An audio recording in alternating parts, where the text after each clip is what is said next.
My God, it's full of stars. Mhm, mhm, mhm. That's from 2010. I haven't seen that movie since it first came out. Um, so what happened? I forget what happens at the end of that movie. I mean, it's Peter Hyams, who I love as a director. I'm just curious that. But you haven't seen it? No, I just remember the TV commercial. Okay, I know Keir Dullea returns. I forget if Gary Lockwood comes back. Do you remember? I know Keir Dullea definitely comes back in that. So um, anyhow, did you when you rented in the days of VHS rentals? Obviously, at some point you had rented a videotape of a movie from Universal Studios, of course. And if you recall on the back, like of numerous titles, what I thought it would say something like the music's been changed for this home video version. And I didn't really know what that meant because I was just a kid. Like, for example, I was too young to see Fast Times at Ridgemont High in the theater, so the only way to see it was on tape or on cable. But we didn't have, well, there wasn't really cable at that time. There was on TV and select TV, but there was no HBO, at least not easily accessible to us. Um, so I didn't know what that meant. Like some has been changed, and I remember like on Blood Simple, so it was Fast Times that had that, and it was Blood Simple.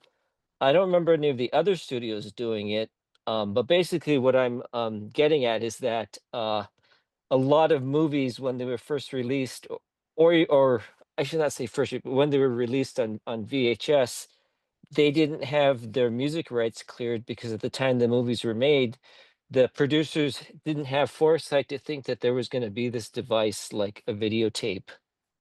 And so they're just using old template agreements that covered basically everything in television and theatrical stuff that was readily available. And they had never thought that VHS was going to be a thing. And so then when it became a thing, then the music companies were like, "Oh, that's another stream of revenue, so we want to be paid for that." And the music people being what they were, uh, they're pretty greedy when it came time for the producers to negotiate or renegotiate. I think in a lot of cases, the producers probably just thought it's just too much trouble. It's not worth it. And why should we spend, an extra $20,000 to clear rights for videotape when we don't even know it's going to sell? Um, and so then all of a sudden, when videotape became a thing, and then people started renting more and more, then I think they were actively trying to renegotiate their music licenses, but not in time. So, I mean, not in time to get the films out there. So movies like Fast Times and Blood Simple had different music changed. And I haven't done analysis on like the television versions of movies, but I assume since that was covered in the contract originally, that if a song was in a movie theatrically, that music would definitely have been cleared for television, which was a medium, of course, and then they just didn't know how to handle VHS, and so forth. So I'm just, so I'm curious. Like, I know that Universal was very kind of us to tell us that, remind us that we weren't watching the original theatrical presentation, but we were still watching the movie. I think I'm wondering how widespread this was, um, and what other studios did. I feel like other studios just did it and didn't tell us, because they wouldn't notice it. But we certain if it's a soundtrack kind of movie, like Fast Times is. I'm very curious about Thank God It's Friday. I didn't actually have time to go into that, so I don't know. But I was kind of putting together a list of situations or movies where the music was changed for its video release. Um, I didn't get so far as to DVD. I just started covering like their early VHS releases. And it was typical of a studio movie to be out on VHS like 5 times. Because movie studios either own a movie outright forever or they have a long term like 25 years. So within that 25 years, they put out the tape like 5 times so they could up their overhead and say, "Hey, we put out a second release. This is what we're deducting, blah blah blah blah," from the producers. But at some point, a print run runs out, and then you decide to make a new cover, new box. Maybe you've reinstated the music at that point, so it warrants a new release. So, I don't think it's gonna be a long show unless you have a lot to say, but I would just want to go over some of the samples that I had dug up, and these range from like the obvious to the not so obvious that people would know. And unfortunately, I've got this. I think it's alphabetized, so I don't know. But we've talked about Fast Times at Ridgemont High, so we know that. The Tom Petty song, American Girl, was in the theatrical release, right? And then I think also Kashmir, Led Zeppelin Kashmir was also in the theatrical release, and then it was changed for its video. And I don't even know what they replaced it. I read somewhere that they had replaced it with like generic cues, which that would suck, especially for that kind of movie. So and then I'm just looking at like there's Little Darlings. Remember the movie with Jodie Foster? Right. So the theatrical print had songs from Blondie, Ricky Lee Jones, and Supertramp, and it even had John Lennon. And then they replaced it for VHS and DVD with whatever generic. I don't know how it exists now if it's all restored. My guess it is because in that time period right now, well, as it relates to Universal Studios pictures, during that whole time period now from like 2000 to the present now, obviously Universal Music is this huge entity and they just started taking over everything. It's Universal and Sony. So I imagine at some point they had enough of these music titles in their libraries or they were representing it that it made it easy to facilitate restoring these songs back to the theatrical version. But I'm just curious how the mixes sounded on these VHS tapes then, if they're just like replacing a song, like was it obvious, like with the levels set? Because when they were transferring the stuff, the theatrical prints, they're probably working from theatrical materials, sound elements. And so if they're just throwing in like any track or whatever, they're just taking the music and effects track and throwing a new song in. I'm just curious how it sounds, if anybody or if you knew anything like that. So um just I would run down this. Blood Simple I know about this one because I love the ending for Blood Simple where M. Emmett Walsh, well, let's not give away the ending, but you guys know what I mean. And then the eye drop, and then the water, the drop of water dropping, and it goes, same old song by the Four Tops. So I guess, and this is very odd. Um, I can't confirm, but I believe I'm almost certain in saying that the Universal VHS from 1983 or 84 did say that music was changed. So so that would have so I'm not sure what they changed it to because what I figured what I dug up was that later on in 95 they replaced the Four Top song with Neil Diamond's I'm a Believer. So the question is, how long was I'm a Believer on at the during the end credits? Like, is it in this 83 Universal version, or did it just appear for the 95 version that was put out by Universal? I think it might have been even 95 might have been even been put out by what was that other company that Universal bought? It was an art house company. I forget, but it was the company that released it theatrically. Oh dear, I can't remember. Well, anyway, but I believe that it's all restored in all forms now, even for television. It would seem to me that would be. But if you've seen it with anything but I Am Believer, I mean, but same old song, then let me know. So the Little Darlings, the Nighthawks had the Rolling Stones' Brown Sugar, and then that was replaced by I don't know if it was generic. The movie Nighthawks with Stallone and Rutger Hauer. Um, And then, Love at First Bite. There's an Alicia Bridges song. Oh yeah, that's right. I love the nightlife. Yeah, during the dancing scene, and that was replaced by something for the VHS and television as well. I don't ever remember when First Bite was shown on network television. Do you? Was it ABC? That's hard to remember. Maybe CBS. Okay, I remember seeing it a lot on TV. I think Select had it. They were just really airing the how to. I'm curious if anybody. whoever's been around from those days of on TV and select TV, and especially Z Channel, how did they license movies? I'm wondering. Did they say like we're just licensing it for Los Angeles and here's some money? I'm just curious. Well, actually, Z Channel had subscribers across the country, right? So I'm wondering how they license these titles because Z Channel and I mean they must have screened what 1,000 movies. I mean that's incredible. But that's a different subject matter anyway. Where the Buffalo Roam, haven't seen the movie, but apparently some of the rock tracks are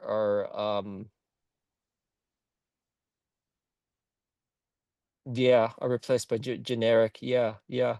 Here's one, The Thing, and I don't remember because I did see The Thing theatrically. And so there's a Stevie Wonder's Superstition is on the radio. Does that ring a bell, the scene that they're talking about? No. And then it says it was replaced with the Four Tops, One Chain. So that's one I didn't know. Johnny Dangerously, the theatrical release had Weird Al Yankovic's song "This Is My Life," and it replaced later on. This one's a little, yeah, this one's a little interesting. This is going out on a limb a little bit. A Woman Under the Influence, and I don't think anybody but me's pointed this out. The theatrical print has various cues of opera going on during emotional scenes. Um, and in the video version, and I believe the DVD version too, it's replacing it with Bill Harwood's piano score. Actually, I got that totally reversed. Theatrically, the theatrical print has Bill Harwood's nice piano, melodies going on. But for VHS and then television later on in DVD, it was replaced by opera music cues. So it's bizarre because like as you know, music's very important for my work. It really drives my images, it drives my inspiration in editing the film. I've had a great I've been very fortunate to work with my longtime composer Toshiyuki Hiraoka in Japan, and we like the same things. We could talk about like 70s Moog and this equipment, this instrument, this octave, this is electronic, and it's great because from music evolves certain images and certain ideas for stories and certain scenes as well. Like if you have it in your mind, like, okay, I know this is the beat, and then I could shoot according to kind of this beat. Like if it's a Spanish cantata, da, da, da, da, da, da, da, da, da, da, then I know I can shoot like that. So I'll always talk to Toshi ahead of time about music and what my intention is, and then what ideas he brings to the table. And he brings a lot to the table because I mean, he grew up in sort of the punk days. I'd say later punk day, well, early '90s, yeah. And he's been in an electronic band with for the longest time with some. I think it's a German band actually. I think so. So the point I'm getting at is that when you're watching a movie and there's a particular music piece or score or track to a certain scene, and you remember it that way, and then you see it another way, it's totally giving you a different effect of what the movie was. Now, obviously, naturally, it's great to see the theatrical print first, and then what was changed for VHS and TV afterwards. Um, but God forbid if you watch the video version first, thinking that that's the original version, and then you're saying, oh my gosh, why is this changed? Why is this changed? So I mean, God forbid that that's the way you see a movie first, and then you think that's the inspiration. Like obviously, if the scene works for you, no matter which version it is with which music cue, I get it. But if it gets you the wrong way and it gives you the wrong idea, I think that's a sort of a misjustice of what the creator's intention was. So that's why I was curious on going on a limb and realizing like we're at a time where there's various versions of different works. Like my movies, there's easily of every given movie I have, there's easily maybe two or three different versions that exist, and some of them have different music because I had to change it. Um, some of it I changed it for content reasons and that kind of thing. So so that was one of the influence, and then so that took me out on a limb, and then Bo Harwood also did the score for Happy Birthday to Me, and the 2000 well, the original Columbia, was it Columbia? Yeah, it was Columbia. 81 VHS, I believe, was intact, but then 2004 they changed the score um to something disco. And again, I don't know if that was the rights issue, because this is now Harwood scoring something, and then it gets replaced later on. So that's, I find that interesting. Like, did he all of a sudden say, hey, I'd like to be compensated now for some of my work, because I did note that there was video, or I mean, he had to know that Cassavetes stuff was going to be seen pretty widely. I'm just curious if that was a if it was a legal issue, why his score in Woman Under the Influence was changed, or if John Cassavetes said, look, this scene works better with opera, or not, Yeah, so just going so the Bill Howard thing, yeah, I wasn't it's that's a question, but unfortunately Bill passed away last year, so we can't find out the answer to that. You know. Um Sort of derived for that subject is that he does an interesting score also for Killing of a Chinese Bookie, and naturally from the original theatrical print to the revised edition that's missing, that where John shortened it by 10 minutes or so, naturally part of Bo's score gets missing, and that's kind of unfortunate because some great riffs he's got on his guitar and stuff. He's got this real electronic bass score going on. That's not as much evident in the 108-minute version than it is in the 2 hour and something minute version. So, okay, Dazed and Confused. Does that count though? That doesn't count because he was just trying to clear the rights. Pretty well, yeah, no. Pretty Woman, no. Yeah, yeah. This one I was curious about. Last American Virgin, because I didn't see it theatrically. I've only ever seen it on television. But theatrically, it had Human League, Blondie, Devo. I don't know what else. You ever see that movie? I barely remember seeing it on VHS rental. It's kind of hard to remember overall about that movie. Yeah, I'm looking. It says they changed the Human League cue with Devo. That's interesting. So they replaced Human League with Devo's Whip It. Huh. So I wonder what happened. So I wonder now what's transpired, how that movie exists now today. Is it intact? Because at the time, that was a Canon film, right? So, and Canon was going through MGM UA, and MGM was like, we don't care about the Canon movies, and so we're not going to obviously pay for clearances. These movies are these movies are crap. They're not going to make a dime. That's revealed in the documentary, the Boogaloo one. So, yeah, another 16 Candles. Theatrically had David Bowie's Young Americans. Did you know that? I can't, and that's another Um, one I didn't see theatrically. And then the first VHS releases were missing numerous songs from that one. But that's Universal again. So I'm wondering if a lot of the artists that are in that soundtrack, if they're now under Universal Music, and if there's some synergy between Universal Music and studios, that they was like, okay, now we can license everything. And naturally, since the days of VHS and DVD, I think people have a better idea of, what music licensing entails, and the way that market's going. So I think that music, and basically music people got murdered. They got obliterated when streaming happened. So going down the list, yeah, Return of the Living Dead, The Cramps, The Damned. I never saw it in the theater again. I saw it on television. So I don't know what I saw in 85, 86, but you know, I saw that and I haven't seen it since then, so I must have seen the altered version. Um, yeah, looking for Mr. Goodbar. I was wondering how are they going to license all of that music, but apparently it was finally done. It was cleared. And I have a note here that Vinegar Syndrome restored, or no, they couldn't clear something with the Sinatra song. Okay. But yeah, I was wondering about that one because there that I have the LP soundtrack to that, and there's just like hit after hit on that score. It's amazing, that LP. I didn't know that. Yeah. Um, this one I do remember, and this one was Warner's. Divine Madness, Bette Midler. Did you see that? No, I just heard of it. I remember on the was it a mailing? I don't know if it was a mailing or what it was.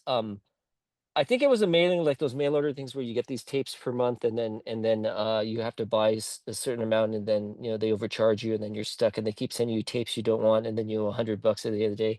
I remember seeing a notice on one of those about Divine Midnight Madness that Shiver Me Timbers was removed.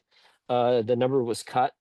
Um, and I don't know that it was replaced with anything, but that's obviously not a case where music was changed for home video. It was a situation where they had to cut the whole scene because it was a performance to that song that they couldn't clear. So that's an interesting situation. I don't know how if that's restored or not.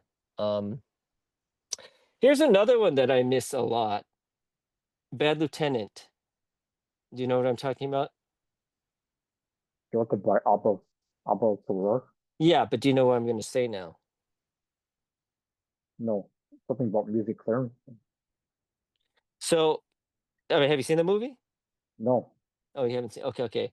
So throughout the whole movie, they're playing riffs of the Zeppelin song Kashmir.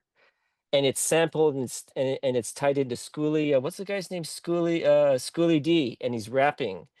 And he's using Kashmir as the bass that he's sampling from, and it's throughout the whole movie. And it's even throughout the whole end credits.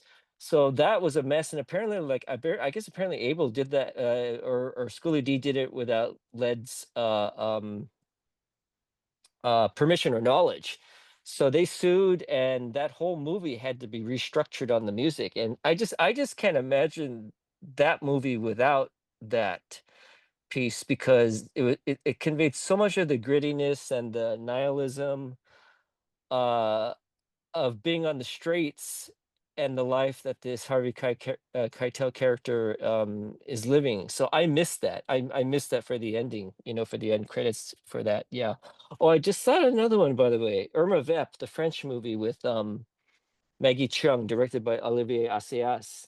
The end. I was looking at that recently, and the end track has changed. I think it was originally Sonic Youth, and it's totally changed now. So that's another one I miss. And then Tenebrae, I grew up with the incorrect version. Well, with Tenebrae or Dario Argento, I grew up when it was under the American title Unsane. And at the end of the movie, the end credits is this song by Kim Wilde, called "Take Me Tonight." And I was like, boy, this is an incredible song. This is the way to end the movie. This is perfect over the end credits. So apparently that wasn't the case, because in the commentary that they first did with Blue Underground, I think Blue Underground, or was it I can't remember. I think it was, or Anchor Bay. Anchor Bay did the first release. The Argento and Claudio Simonetti said, I mean, they're listening to this track, and somehow I guess they must have sourced the American track for the commentary for some reason, which doesn't make a lot of sense. But Claudio is like, what is this song? What's going on? Like, this, we don't know. This wasn't the end title song for the movie. And so apparently, I guess the original Italian version, or the international release everywhere outside of the US, had the Simonetti theme playing during the end credits. So it's repeating. So basically, you're hearing the opening credits, and you're hearing the same song at the end credits. So that was, you know, that's another one that I kind of missed, because I missed the Kim Wilde. But it's the end credits. I just thought it was a good way, especially that song. It really is like, it evokes that time of the 80s. Um, you know what I mean? Whereas the ending, because the ending is so magnificent on that movie. It's literally one killing after the other right at the end.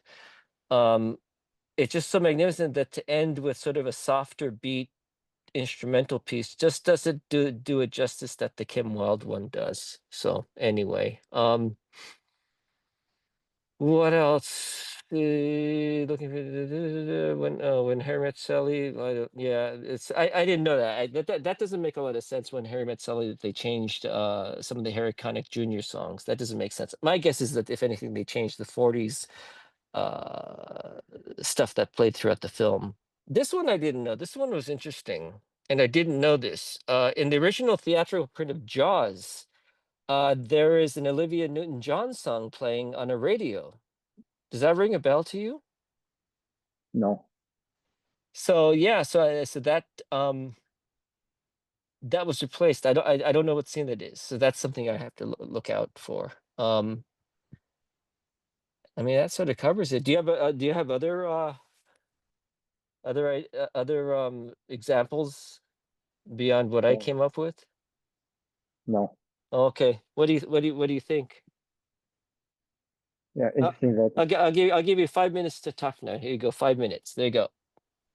interesting that there are all these changes made for the original theatrical versions to the Uh, later versions.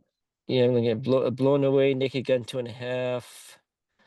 Oh yeah, Weird Science. Yeah, Oingo Boingo. That was not.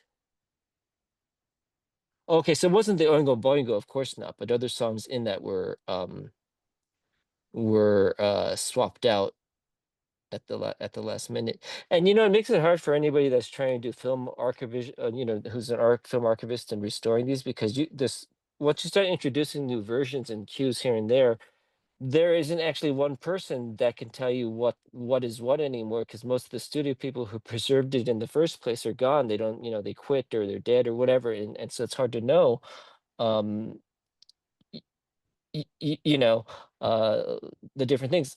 So, like um, for example, like they did a restoration of Enter the Dragon in 1997. I think the main reason to do it was the excuse was that we're going to show with those two extra scenes of Bruce Lee. Was it two, something like that? But when they did the restoration, first of all, it wasn't a real restoration because they weren't working from an original camera neg. They were working from probably a CRI. If I mean the print did not look that good. Okay, you can't really call it restoration, but noticeable important music cues from the Lalo Schifrin score are gone, or they're swapped out differently. Like when Jim Kelly goes to see the cops in the alleyway. Remember, theatrically, or the original release, it's all silent, and he beats up the cops and he drives their car away, right? Well, in the '97 version, there's like this sort of like this ghetto, I wouldn't say ghetto, this black exploitation theme that goes on. Which where the heck did that come from? And, that was bizarre. And then just some key emotional points later on, like in the Hall of Mirrors, it's a little, it's the emotion's different because it's not as tense. And then one of the tournament scenes, they used a different cue that's not as emotional, and then one important cue that's just missing completely. So if you're a film archivist, it's you're going to run into these issues where there's multiple sets, because like if you take any of these movies, there's probably you got your international export negatives and your audio materials, and then you have maybe like for a studio release, you'd have like maybe what two interpositives, three internegatives, or four internegs if you're going wide release, and then you'd have your original three-stripe audio meg tracks, and then finally your optical sources, and then you'd have the original stems that you'd mix to do your mixing. So every part of the way you got to figure out, is this how it was mixed, and then is this the right cue, and maybe some people don't care in the end, but I do. I'd like it to be movies to be close to what the creator originally wanted. And there's a reason why you set certain cues in emotionally and set them at the right level and volume and the right tone, and there's a reason you compose them or use a song, because it generates uh that atmosphere. And that's why music is so important to a movie, because it sets the feeling. But I think there's so much stuff out there, you can't tell that you really you can't tell what's what. Okay, I'll give the table to you because I've been talking nonstop. Go. You get 5 minutes or 3 minutes. Go ahead. You're right. Yeah, yeah. To go by what the creator intended from his vision for, yeah, don't change the music. To go by what the creator and director goes by, and don't change anything. And yeah, a lot of restorations and aren't good. Well, I mean, look, they're gonna say, "Oh, you're just, you're not caught up with the times." Obviously, I'm caught up because we're in the digital world now. We're making digital movies, but you're always hearing these movies, and you're like, "Ugh." Because they had to do a surround mix, they added these birds that weren't there, or they added these waves that weren't there, or the gunshots are way too dimensional than the movie is. Like it takes you right out of the movie when you watch like Dirty Harry and you hear the revised gunshots. that are surround, and but the rest of the movie was done in mono, and then later stereo. I mean, I'll even take stereo, but come on, this surround stuff, it really takes you out of it because it's noticeably, it sounds modern, the effects that they're adding, and that's part of the job of the person restoring it. But I mean, if you look at the fact that, okay, we're getting it out there, people are seeing it, we're getting maybe new generations for the first time. Maybe it's not crucial that they have to hear, that song for this scene, because they're getting to see it, and they're learning, and you're getting a, new generation being influenced by it. It's just that they're being influenced by it on different, circumstances that aren't derived from the original. I always put this example together, like, the Bible. Um, the Bible, the way it was written, at least the Bible you read today, it was written like somebody speaking to another person, then to another, and then each time that they would repeat the story or the book to someone, it would change slightly according to whatever their agenda was, or let's say the ruling class, or whoever had the dominant language. Um, so I always say that there's that process where it gets filtrated. Uh, so yeah, I mean, I don't know how many voices and hands like the Bible today came through, but what I'm saying is you're getting it in different like basically here it was, and then someone's adding a piece of pizza to it, or someone's adding some salt, adding some garlic, adding, and this is how you end up. And that's exactly what's happening on these movies now. You're Every time it comes out for a restored version or something, they've added new elements into it that weren't there. And so by the time you see it, that's why I even question, like, when people see movies that are transferred these days to 4K on Blu-ray and transferred from the original camera negatives, because film stock at that time did not give you the clarity of how it looks coming from an original camera neg on 4K these days. And I think that yeah, it's great. It's amazing to see how sharp it is, but it's not really the way that people saw the movie for like 50 years, because they had seen it theatrically on these fast printed film stock, which covered up some of the faults inherent in the visual quality. There were simple timing lights here, brighter, lower, black here. There wasn't things like, oh, try to make that window look blue and try to make his glasses look pink. Like, there wasn't stuff like that going on. You had to go up or down. There were only certain ways you could do it. So I just feel like people are watching this and if you consider that movies are our history, they're watching it through layers of hearsay now. And I don't, who knows what the next incarnation is. I feel that sooner than later, we're going to be restoring these movies to immersive technology, which, oh boy, how that's going to completely add, things across the board, elements that weren't there. But it's not like this is something new. It's been going on since the 80s and 90s, well, 90s, particularly when Disney kept changing Fantasia, right? I think there's four versions of Fantasia where they erased the one of the fawns was African American, then they took that out because it was the character's sort of subservient to the white fawns. So they changed that and they erased it. I think there were a couple other scenes in Fantasia that was erased. I feel like there's another Disney movie where they erased stuff too. But that's what they do. They're constantly revising you know, history. like Song of the South. Oh yeah, Song of the South. Yeah, yeah, yeah, yeah, yeah. Yeah, that's what I'm saying. Like Song of the South. Yeah, I mean, basically, in Song of the South, in this case, it was never a banned movie. It just was never. It just wasn't seen outside of the United States because it was very, very sensitive subject matter. So that was a case of full suppression here. It wasn't like we're changing and adding stuff or erasing it. That was just full suppression. And to this day, you still can't see it. You can see parts.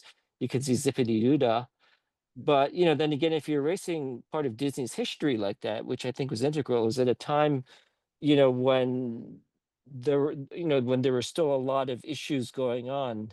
Well, I mean, as there are now, but there were a lot of fundamental issues. It was only 70 years since the Civil War. Um, you know, uh, Racial injustices were going on constantly. I think that to suppress it like that from the American culture, I question that move. It's not like Birth of a Nation where you can see it if you wanted to. It's not suppressed, but Song of the South is suppressed. You can't see it. You can't see it here, So, Right. I mean, Yeah. I was lucky because I had a 16 millimeter print of it, so I was able to see it on at least on film, and it's a beautiful movie, you know. I didn't know you had on 16 millimeters. Yeah, yeah. So, anywho, well, I mean, that's a little short edition on, unless you can think of something else that I forgot. Oh well, I mean, we can go on. I mean, we can go on for hours if we wanted to. I was just trying to touch upon this because I think people aren't really aware of that when they're watching movies today, the different versions and music and so forth. But I mean, if you want to get very esoteric, there's a popular blockbuster movie from India, Bollywood, called Patar Ke Phool. It's from 1990, and it's a fun, cute romance. But this is what's amazing, and this is 1990, so it's not like we're in the Middle Ages of Indian filmmaking. We're actually sort of it's booming. It's being exported internationally. Um, it's getting wide fans in Japan, Europe, across the board. But Sure.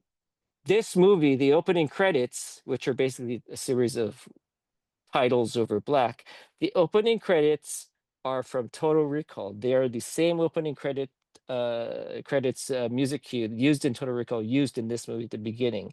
And then after it says directed by so and so, it's directed by, I'm sorry, I forgot his name, that who directed it. Right after that, and it goes into the movie, you see the one of the lead characters driving up his cop car, and the Knight Rider song is playing as he's moving his car in. Now what did the Indians do? Because it is readily available in distribution. All they did was muted it. So the first 3 minutes, the whole credit sequence is muted. The whole Knight Rider thing is muted. It's hilarious. And I bet you there are a lot more references in that that we could pull up too from other TV shows or movies. And of course, going into Hong Kong kung fu movies of the 70s, that's a huge range of stuff that was sort of borrowed. But I still think my favorite is what, Fists of Bruce Lee, that adapts the what do you call it? What's the song? Average white fan. I pick up the pieces. Yeah, Pick Up the Pieces. Yeah, yeah, yeah, yeah. Which adapts that using the Henry Mancini version that was on LP, and they have that playing over the main title sequence. So I get a load of that because it's fun. And then also Enter the Game of Death, or True Game of Death, Enter the Game of Death, Bruce Lee, that has Salsation from Saturday Night Fever, and it merges it like a sampling mix. It merges it with Into the Dragon, and it's pretty incredible the way that you're getting creative on sampling stuff. And I sure would love to know who was in charge of music supervision at these Hong Kong studios, and if it was the director, oh, here's a great case. Yeah, I mean, was Jimmy Wang Yu a huge fan of electronic German, German electronica, was he? And is that why Master of the Flying Guillotine has, 40 minutes of Tangerine Dream and Kraftwerk and Noi, And so, and I say that's a great example because when you see the international version of Master of the Flying Guillotine now, all that's gone. So you know, I can't imagine the movie without the Tangerine Dream and the Kraftwerk music and the noise. I mean, first of all, the noise song when he's walking, the Master's theme, the bum bum bum bum. Like, how do you imagine? How do you do the movie without having that track? So, okay, carry on.